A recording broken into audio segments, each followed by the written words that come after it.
የተወደዳችሁ የክርስቶስ ቤተሰቦች እንደምንከረማችሁ እንደምንሰነበታችሁ።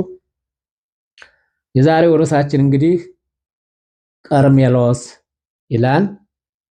ይህ ቦታ የሚገኘው በሀገረ እስራኤል በሰሜኑ ክፍል ነው። በጣም ትልቅ ገዳም ነው። ከፍተኛ ተራራ ላይ ያለ ዙሪያውን በደን የተሸፈነ የእስራኤልም ደግሞ ሃይፋ የሚባለው ወደብ ያለበት አካባቢ ነው። እዚህ ቦታ እንግዲህ ብዙ ታሪክ የተሰራበት አካባቢ ነው። በዚህ በቀርሜሎስ ተራራ እንግዲህ ነብዩ ኤልያስ 3 ዓመት ከ6 ወር ዝናብ አልዘንብ ብሎ ሰማይ ተለጉሞ የነበረውን እንግዲህ ጸልዮ እንዲዘንብ ያደረገበት ቦታ ነው። ስለዚህ አሁንም ወስዳችሁ ወደዚህ ገዳም ስለሆነ እዛው ቦታ ላይ ሆኜ ስለሆነ ማስተላልፈው እንዳያመልጣችሁ ተከታተሉኝ። ቀርሜሎስ በሰሜን እስራኤል የሚገኝ 500 ሜትር እስከ 1600 ጫማ ከባህር ጠለል በላይ ከፍታ ያለው በከፊል በደን የተሸፈነ ተራራማ ስፍራ ነው። መነሻው ከሰሜን ምዕራብ የሰማሪያ ተራሮችን በመጀመር እስከ ሜዲተራኒያ ባህር ድረስ የሚያዋስን ነው።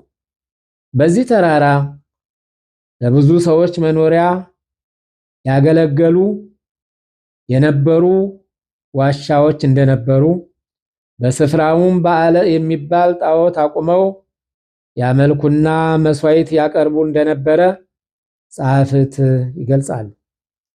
አንደኛ ነገሥት ምዕራፍ 18 ከቁጥር 17 እስከ 46 ነብዩ ኤልያስ በቀርሜሎስ ተራራ ይኖር እንደነበረ በመጽሐፍ ቅዱስ ተጽፏል። መጽሐፈ ኢሳይያስ ምዕራፍ 33 ከቁጥር 9 በቀርሜሎስ ተራራ እንደ ግሪክ አምላክ ዙስ የቀርሜሎስ አምላክ ዙስ ብለው ጣዖት ሰርተው ያመልኩበት እንደነበረ የሚገልጸው የጽሑፍ ቅሬት በአሁኑ ሰዓት በቦታው በቀርሜሎስ ገዳም መናፈሻ ይገኛል። ክርስቲያኖች በቀርሜሎስ ተራራ ገዳም ለመስራት ዋና ምክንያት በስፍራው ነብዩ ኤልያስ ይኖርበትና የአካባቢውን ሕዝብ ያስተምርበት እንዲሁም ከካብዓብ ከሚስቱ ከኤልሳቤል ሸሽቶ የተጠለለበትና ጸሎት ያደረገበት የነበረበትን ዋሻ መሰረት በማድረግ ነው። አሁን ያለው የኤልያስ ገዳም በጣም የተዋበ እጅግ ያማረ የሚያስደንቅ ነው። በ1836 ታንጾ እንዳለቀ ይነገራል። ኤልያስ ገዳም ቀደም ሲል በቤዛንታውያን እና መስቀላውያን አንጸው በነበረበት መሰረት ላይ እንደሆነ በገዳሙ ውስጥና ዙሪያ ያሉ ቅሬቶችን በማየት መረዳት ይቻላል። በቀርሜሎስ ተራራ ኤልያስ ያስተምርበትና ይጸልይበት የነበረውን ዋሻና አካባቢውን ከቅድስናው ማክበር ገዳማት ሲመሰረቱ ሙስሊሞች ኤልካድር ብለው ሲጠሩት እስከ መካከለኛው ምስራቅ የአእምሮ በሽተኞችን ወደ ዋሻው በማስገባትና 3 ቀን በዋሻው እንዲቆዩ በማድረግ ከህመማቸው ይፈወሱ እንደነበረ እንዲሁም ወንድ ልጅ ለመውለድ ለሚያሹ እናቶችም በዋሻው እየተገኙ ይጸልዩ እንደነበረ እስካሁንም ይህ እምነት እንዳለ ከታሪኩ መረዳት ይቻላል። ሞሃርካ በቀርሜሎስ ተራራ ከፍተኛ ቦታ አንድ መለስተኛ ገዳም እናገኛለን። ይህ ገዳም ነብዩ ኤልያስ ከበዓል ነቢያተ ሐሴት ጋር የተከራከረበትና በእግዚአብሔር ኃይል ያሸነፈበት ታሪካዊ ስፍራ መሆኑን ይነገራል። አንደኛ ነገሥት ምዕራፍ 18 ከቁጥር 19 እስከ 40 በአካባቢው የዱርዚ ማህበረሰብ ይገኙበታል። በቀርሜሎስ የሞሃርካ ገዳም ሰገነት ላይ ከቅርብ ኤልያስ የበዓለ ሐሴት ነቢያት ያሳረደበት የቂሶንን ወንዝ፣ የሰማርያ ተራሮች፣ የኢዝራኤልን ሸለቆ፣ ጌልቦዓ፣ ገለዓድ፣ ታቦር፣ ገሊላ እና ከርቀት አርሞኔምን ማየት ይቻላል።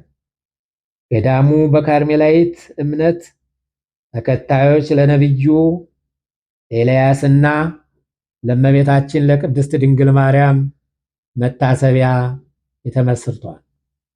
ይኸውም በካርሜላይስት እምነት በእግዚአብሔር አገልጋይ ነቢዩ ኤልያስ የታየችው ከሜዲትራንያ ባህር የተነሳችው የሰው እጅ መዳፍ የምታክል ደመና የእመቤታችን ምሳሌ ናት ሲሉ መታሰቢያነቱ ለጌታ እናት ለድንግል ማርያምና ለነቢዩ ኤልያስ አድርገውታል። መጽሐፈ ነገሥት ምዕራፍ 18 ከቁጥር 44። የተወደዳችሁ የክርስቶስ ቤተሰቦች እንግዲህ ከብዙ በጥቂቱ አጠር አድርጌ ነው ያቀረብኩት። ይህ ቦታ በጣም ብዙ ታሪክ ያለበት ቦታና እንደው ሄዶ አካባቢውን ዞር ዞር ለማየትም መንፈስ የሚሰጥና የሚያድስ በውስጡ የተለያዩ ስዕላቶች ደስ የሚሉ ስዕል ያሉበት ቦታ ነው።